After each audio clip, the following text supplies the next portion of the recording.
L'œil du cœur. Je suis une mère. Une mère dont le voile portait les marques de la pauvreté, mais dont le ventre a donné naissance à 3 filles. On dit que les filles sont une bénédiction commune, une miséricorde. Mais dans notre société, une fille née dans un foyer pauvre devient moins une miséricorde qu'une question silencieuse. Quel sera son destin? J'avais 3 filles. Les 2 aînées, Manour et Houren, à qui Allah avait donné une beauté immense. Leur peau était blanche comme le lait, et leurs traits étaient tels que quiconque les voyait en oubliait de cligner des yeux. Et la plus jeune, Sawera, comme son nom, Aube, son destin n'était pas pareil. Sawera avait le teint foncé, pas juste basané, mais noir profond. Ses traits étaient grossiers, et une empreinte de tristesse marquait son visage. Quand elles s'asseyaient toutes les 3, on aurait dit que quelqu'un avait posé du charbon à côté de la lune. La beauté n'est pas sous le contrôle de l'homme, c'est un don d'Allah. Mais hélas, nous, les humains, avons fait de la couleur de la peau le seul critère de respect et d'amour. Nous oublions que sous terre, la couleur de chacun deviendra la même. Après la mort de mon mari, le fardeau de la maison reposait sur mes épaules. Je gagnais ma vie en faisant de la couture chez les gens. Manour et Houran étaient si fiers de leur beauté qu'elles considéraient comme une insulte de toucher aux tâches ménagères. Elles passèrent leur journée devant le miroir, à coiffer leurs cheveux et à rêver qu'un prince viendrait les sortir de ce bidonville pour les emmener dans un palais. D'un autre côté, il y avait ma Sawera, ma fille noire. Elle restait penchée sur la machine à coudre avec moi, massait mes pieds fatigués et faisait tout le travail de la maison. Mais j'avais mal quand ses belles sœurs l'appelaient « la bonne noire ». Un jour, par un après-midi de chaleur intense, je m'étais allongée, épuisée par la couture. Sawera m'a apporté de l'eau fraîche et a commencé à m'éventer. J'ai regardé son front trempé de sueur, et mon cœur s'est rempli d'émotion. J'ai pensé « Oh Allah, que deviendra ma vertueuse fille? Les gens ne regardent que l'apparence, qui sera l'acheteur de son caractère ?» J'étais perdue dans ces pensées quand soudain, il y eut du bruit dans la rue. Une grande voiture étincelante s'est arrêtée devant notre porte brisée. C'était un grand événement pour notre ruelle. La porte de la voiture s'est ouverte, et une femme très digne, dont les vêtements respiraient la richesse, en est sortie. Elle est venue directement vers notre maison.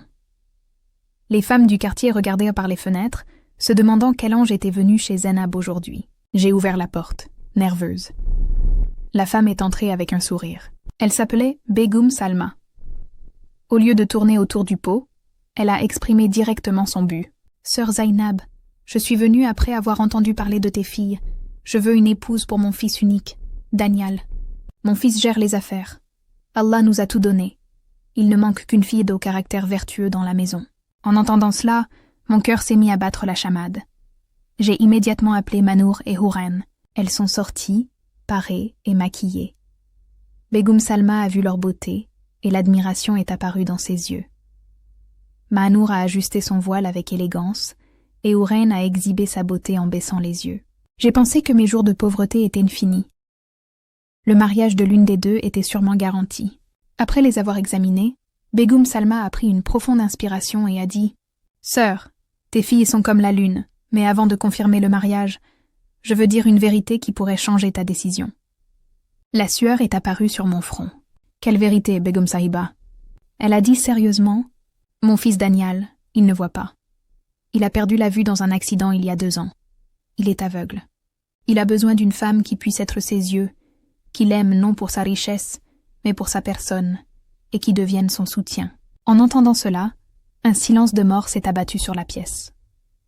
Le sourire sur les visages de Manour et Houren s'est transformé en haine et en mépris. Manour a immédiatement dit « Quoi? Aveugle?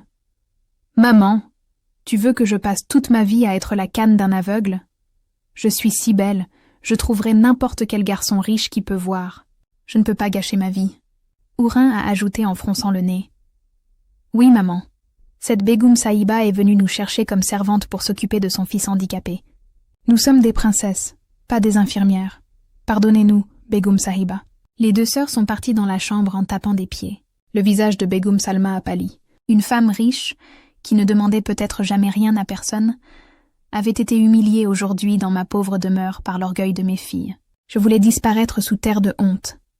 Les larmes coulèrent de mes yeux, me demandant où j'avais échoué dans mon éducation. J'ai joint les mains et dit « Begum Sahiba, pardonnez-moi, elles sont ignorantes. » Begum Salma a ramassé son sac avec tristesse et s'est levée. Ce n'est rien, sœur Zainab. L'orgueil de la beauté noie souvent ceux qui la possèdent. Peut-être que la solitude est écrite dans le destin de mon fils. Elle était sur le point de se retourner quand une voix douce mais ferme s'est élevée de la porte de la cuisine. « Moi, je me marierai avec votre fils. » Nous nous sommes tous retournés avec surprise. Sawera se tenait là. Ses vêtements étaient vieux, ses mains couvertes de farine et son visage flétri par la fumée. Mais il y avait une étrange lueur dans ses yeux. Elle s'est approchée de Begum Salma et a dit « Begum Sahiba, je ne suis pas belle, je ne réponds peut-être pas à vos critères. Mais si votre fils a besoin de soutien, je promets que je serai ses yeux et la gardienne de son honneur. » Begum Salma a regardé cette fille au teint noir avec étonnement. Mahnour et Houran, debout derrière la porte, riaient et chuchotaient. « Regarde, maintenant cette noiraude va régner dans les palais. Qu'est-ce qu'un aveugle en sait si sa femme est noire ou blanche ?» Begum Salma est restée silencieuse un moment, regardant attentivement le visage de Sawera, comme si elle lisait le cœur caché sous la peau. Puis elle a dit une chose étrange. « Ma fille, réfléchis bien. Vivre avec un mari aveugle n'est pas facile. Tu devras choisir le chemin du service plutôt que les couleurs du monde. » Sawera m'a regardée. J'avais les larmes aux yeux.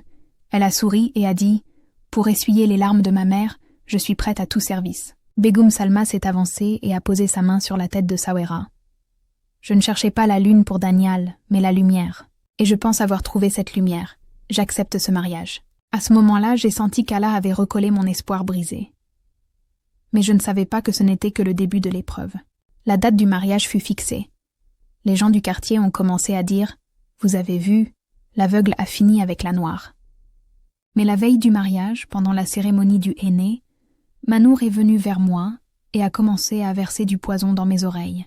Elle a dit avec un rire moqueur « Maman, tu es très heureuse, mais souviens-toi d'une chose. Danial est aveugle, certes, mais ses mains sont intactes, ses sentiments sont vivants. Quand il touchera le visage de Sawera la nuit de noces, qu'il sentira sa peau rugueuse, ses traits grossiers, l'acceptera-t-il ? Même aveugle, un homme veut que sa femme soit belle. Tu verras. Demain matin, cette Sawera sera de retour dans cette maison, divorcée. » Les paroles de Mahnour m'ont transpercé le cœur comme une flèche. Est-ce que cela arriverait vraiment ? Danial la reconnaîtra-t-il au toucher et réalisera-t-il que celle qu'il a épousée n'est pas belle, mais celle qu'on considère comme laide ? Et s'il se sent trompé, mettra-t-il ma fille innocente à la porte ? Le jour du mariage arriva. Il y avait moins de joie et plus de peur dans ma maison. En voyant Sawera devenir une mariée, Mahnour et Houran n'ont pas pu s'empêcher de lancer des piques. Regardez donc. Même si on met des bijoux en or sur du charbon, il reste du charbon. Sawera restait silencieuse, des larmes dans les yeux mais la patience sur les lèvres. Au moment du départ, j'ai serré Sawera dans mes bras et j'ai dit « Mon enfant, ton épreuve est difficile. Garde simplement confiance en Allah. » Sawera est arrivée chez sa belle famille. Cette maison n'était pas une maison, c'était un palais. Mais pour Sawera, ce palais ressemblait à une cage où elle avait peur que sa vérité ne soit révélée. Dans la chambre, Danial était assis sur le lit. Sawera est entrée avec crainte. Danial a senti sa présence et a souri. « Qui est-ce ? Sawera ?» Il y avait tant de douceur dans sa voix que la moitié de la peur de Sawera s'est évanouie. La relation entre mari et femme commence par la confiance et la douceur. La dureté de la voix d'un homme brise une femme, tandis que la douceur du ton la rend aussi souple que la cire. Danial a prouvé que bien qu'aveugle des yeux, il était le roi du cœur. Danial a tendu la main et a demandé à Sawera de s'asseoir près de lui. Il a dit « Sawera, je sais que tu es fatiguée et peut-être aussi effrayée. Épouser un aveugle n'est pas facile.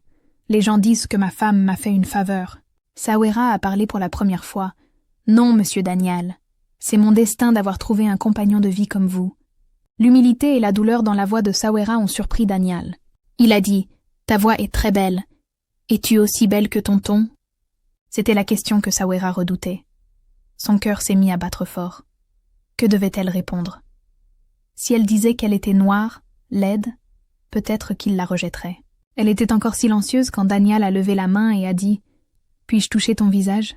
Je vois avec mes mains. » Sawera sentit son âme la quitter. Si Danial sentait ses traits grossiers, sa peau rugueuse, les mots de Mahnour résonnaient dans ses oreilles. « Il te reconnaîtra au toucher. » La main de Danial s'avança vers le visage de Sawera.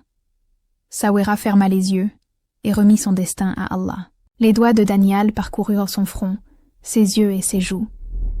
Il y eut un silence de mort dans la pièce. La main de Danial s'arrêta. Une gravité envahit son visage. Sawera pensait qu'il allait crier et la chasser de la chambre. Mais Danial prit une profonde inspiration et dit en souriant « Ta peau a cette fraîcheur qui apaise. Tu es très belle, Sawera. » Le lendemain matin, Begum Salma, la belle-mère, est venue voir Sawera et l'a prise à part pour lui dire une chose qui a mis des chaînes aux pieds de Sawera. « Sawera, Danial est heureux avec toi. Il pense que tu es une nymphe. Attention, ne lui laisse jamais savoir à quoi tu ressembles. Laisse-le vivre dans cette belle illusion. Le jour où il découvrira que tu n'es pas ce qu'il pense, il se brisera et peut-être qu'il te quittera aussi. » Cette condition était très lourde. Sawera devait maintenant vivre toute sa vie comme un beau mensonge. Le temps a passé. Sawera a fait du conseil de sa belle-mère sa devise. Elle est devenue les yeux de Danial. Du lever au coucher, elle restait l'ombre de Danial. Elle le nourrissait, lui lisait des livres et le promenait dans le jardin. Danial aimait beaucoup les fleurs. Sawera lui décrivait la couleur de chaque fleur de telle manière que Danial avait l'impression de voir la couleur. « Danial, cette rose est tout à fait rouge, comme le soleil qui se couche le soir, » disait Sawera. Danial riait. « Ta façon de raconter me fait voir les couleurs même dans l'obscurité. » Il reconnaissait le parfum de son existence. D'un autre côté, regardez ma situation, la mer. Manour et Ourin, qui se prenaient pour des princesses, ne trouvaient pas de mari. Ceux qui venaient s'enfuyaient en voyant leur orgueil. Ou bien des propositions venaient d'hommes voulant une deuxième ou troisième épouse. Regardez le système de la nature. Celle qu'elles appelaient la bonne noire était devenue la reine d'un palais, et ses beaux visages étaient assis à la maison à manger la poussière. L'orgueil est très détesté par Allah. L'arrogance de la beauté isole l'homme, tandis que l'humilité et le service installent l'homme dans le cœur des gens. Le respect ne vient pas de la couleur et de l'apparence, mais du destin et du caractère. Puis un jour, il arriva ce que personne n'avait imaginé. Un célèbre médecin est venu de l'étranger, et après avoir étudié le cas de Danial, il a dit « Une opération est possible. L'espoir est mince, mais il est possible que Danial retrouve la vue. » Une vague de joie a traversé la maison. Begum Salma a fait des aumônes. J'ai aussi remercié Dieu. Mais Sawera, elle était plus effrayée qu'heureuse. Si les yeux de Danial revenaient, qui verrait-il en premier? Sa femme. Et quand il verra que l'image de la belle fée qu'il a créée dans son esprit est en réalité une femme aux traits ordinaires et au teint noir, pourra-t-il le supporter? Le jour de l'opération fut fixé. Sawera est restée assise sur son tapis de prière toute la journée à pleurer. Elle priait pour que Danial retrouve la vue. Mais en même temps, elle avait cette peur dans le cœur, que cette vue signerait la fin de son amour. Quel dilemme! Une femme était prête à sacrifier son bonheur pour le bien de son mari. L'opération a eu lieu. Le médecin a dit que les bandages seraient enlevés 24 heures plus tard. Cette nuit-là fut un jour du jugement pour Sawera. Elle est restée assise près du lit de Danial à le regarder. Elle pensa « Demain, quand ces bandages s'ouvriront, Danial me verra et détournera le visage avec haine. Avant qu'il ne me rejette, je devrais partir d'ici. » Sawera décida de quitter la maison avant l'ouverture des bandages pour ne pas gâcher la joie de Danial. Le lendemain matin, le médecin est entré dans la chambre. Toute la famille était réunie. Begum Salma, moi, la mère et les proches. Danial demandait sans cesse « Où est Sawera? Je veux la voir en premier. » Sawera se tenait dans le coin le plus reculé de la chambre, collée au mur, cachant son visage dans son voile, tremblante. Le médecin a commencé à défaire lentement le bandage. Un silence de mort régnait dans la pièce. Danial a cligné des yeux lentement. « Danial, vois-tu quelque chose ?» a demandé le médecin. Danial a ouvert les yeux. La lumière a piqué ses yeux. Il a regardé autour de lui. Son regard s'est posé directement sur Sawera, debout dans le coin. Sawera a fermé les yeux, attendant que Danial crie maintenant. Qui est cette femme noire?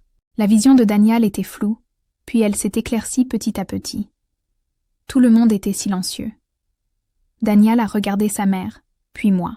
Il n'y avait aucune expression sur son visage.